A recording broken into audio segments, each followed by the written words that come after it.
আসসালামু আলাইকুম রহমতুল্লাহি বারাকাতুহু। আজকে জুমার দিন যে একটি গুরুত্বপূর্ণ ফজিলত আছে, এটা কার জন্য আপনি জানেন? যে এক বছর রোজা রাখার সওয়াব আর এক বছর তাহাজ্জুদের নামাজ পড়ার সওয়াব, এটা কার জন্য আপনি জানেন?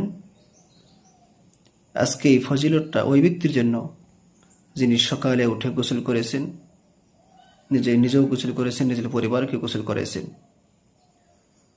তারপরে সে সকালে সকালে জুম্মার জন্য এসেছে। জুমার জন্য এসে একদম ইমাম সাহেবের নিকটবর্তী অর্থাৎ ইমাম সাহেবের আশপাশে বসেছে, তার পাশে চুপচাপ হেসে বসে থাকছে, কোনো দুনিয়াবি কোনো কথাবার্তা না বলে জিকির আজকারের মধ্যে মশগুল থাকছে।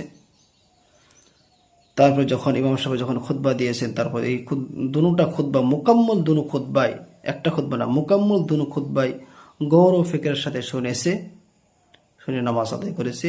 ওই ব্যক্তির জন্য নবী সাল্লাল্লাহু আলাইহি ওয়াসাল্লাম বলেছে, কানা লাহু বিকুল্লি খুতওয়াতিন ইয়াখতুহা আজরু সানাতিন সিয়ামুহা ওয়া কিয়ামুহা। ওই ব্যক্তির জন্য সে যে ঘর থেকে হেঁটে হেঁটে এসেছে, একটি একটি কদমে এক বছরের রোজা রাখার সওয়াব আর এক বছরের তাহাজ্জুদের নামার সওয়াব আল্লাহ তাআলা ওই ব্যক্তির আমল নামায় আল্লাহ তাআলা দান করব। সুবহানাল্লাহ, সুবহানাল্লাহি ওয়া বিহামদিহি।